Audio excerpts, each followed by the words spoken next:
here's what's really happening. We do not live in space-time. This place is not in space-time. There's a saying, the map is not the territory. Space-time is a map, but the territory is wherever we actually live. And space-time has so many limitations on it that Newton never placed.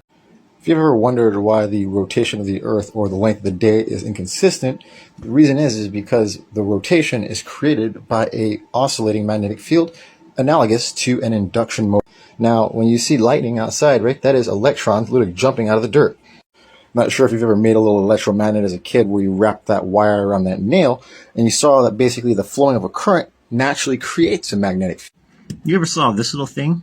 You're probably aware of what this is called, the ground, right? Why is it called the ground? It literally goes to the ground. And then they're like, hey, you have a ground just in case you touch, a container end, right? But in reality, all you got to do, if you touch any one, you're fine. And then if it was to touch both the container end, let's see if you can't get like a, see? There you go. Did you know that while silicon is necessary for every aspect of your biology, somehow carbon, which makes up 0.025% of the Earth's crust, has been deemed the building block of life? Meanwhile, silicon makes up 27.7%. So just considering the available amount and the idea that carbon is useful for graphite, for diamonds, for charcoal, and silicon actually makes more sense. The idea that carbon bonds, the strongest bonds, are the ones that are useful for biology, which decays, doesn't make much sense. Now, also understand the fact that I literally made my own neurosynapse circuit with this salt. This salt contains NaCl, calcium silicate, silicate being silicon dioxide, as in that missing oxygen positive 2 that I've been looking for. Now, if you wanted to get an idea of what the neuron synapses looks like, this is potassium when it hits water. And we have this thing called a sodium potassium pump, but in reality, it's just a Carnot heat engine. And if you want to take a look here at the Earth now, Jupiter has this thing called a flux tube, right? Basically a flowing of charged particles between it and its moon. So what we have here is a technical SOS, and it's actually pretty funny, a liquid churning magnet, right? The idea that somehow the North and the South Pole and this liquid wouldn't literally just come together and nullify the whole effect, which is basically what happens if you were to just take a solid magnet and heat it up too much. The free moving particles would just come together and there would be no magnet. Once a NASA fanboy is here to basically ask, what the hell is NASA doing, and why wasn't it more obvious, the fact that, look at them, they're taking these pictures, obviously these are clip art basically dropped into the blackest background possible, but for whatever reason they felt the need to advertise their logo. You ever ask yourself, why does NASA concern itself so much with like greenhouse gases and carbon emissions when they can get into space?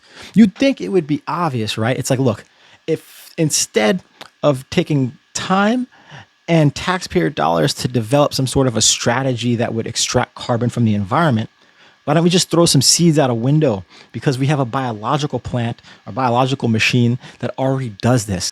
Because the idea that this is what space looks like from this perspective, when we know we can see far more than that from the ground, we'll really see that what happens as the atmosphere gets thicker or thinner, how much more of the universe becomes visible. And the reason why they wouldn't want you to see that is because they don't want you to know that the Earth is a star. Yes, you ever understood, like, you ever considered what would happen with our core and how it's freezing outward? Understand that if you take any sort of an atom or a molecule and you apply enough pressure and heat to turn that solid into a liquid, if you increase the pressure and temperature to the point where it returns to a solid, it is no longer the same structure. Understand that that required a fundamental change, because when you have something that's a liquid, the molecules are rubbing all around. You had to break it down, fuse the nuclei together, basically releasing energy, turning it into something fundamentally different. Now, they might mention this as like a neutron capture, the idea that these neutrons will collide into a nucleus, and there's too many of them, and so it turns into a proton.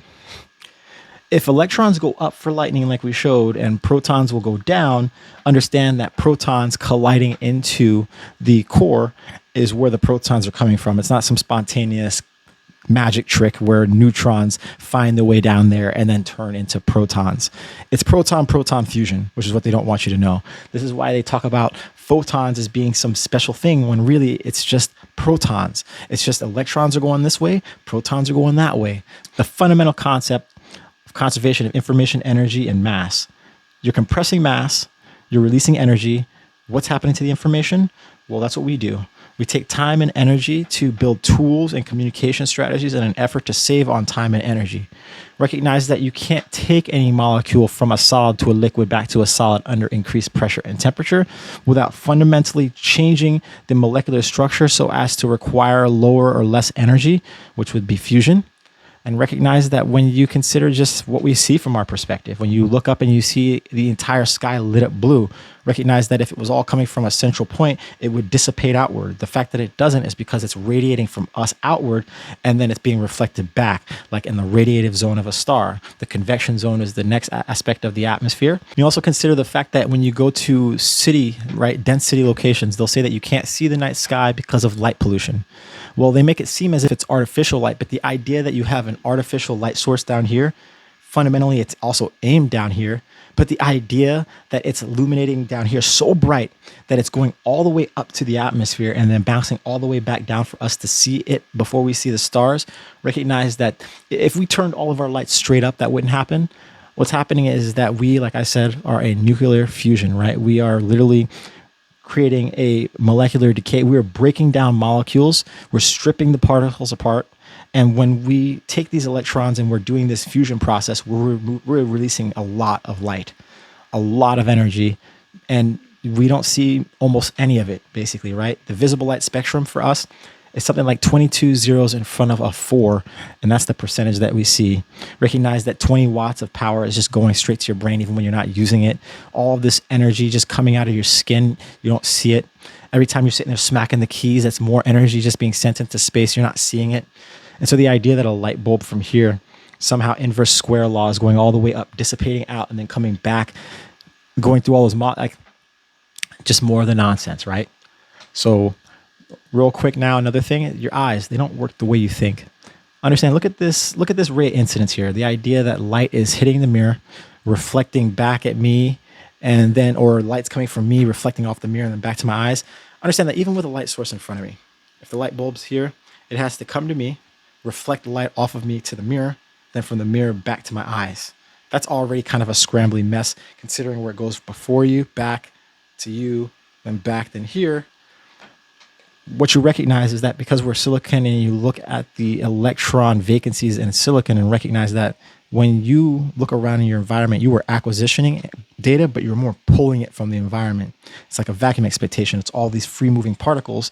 And it's when you have these synapses that go left, right, you're basically pulling from the structure what is necessary in order to fundamentally create the environment that you perceive should be there while it's there. You can kind of perceive this. You ever had like a drink where you picked it up and went to go drink it and you looked at it and you recognized halfway through that this wasn't orange juice, it was milk or something weird like that?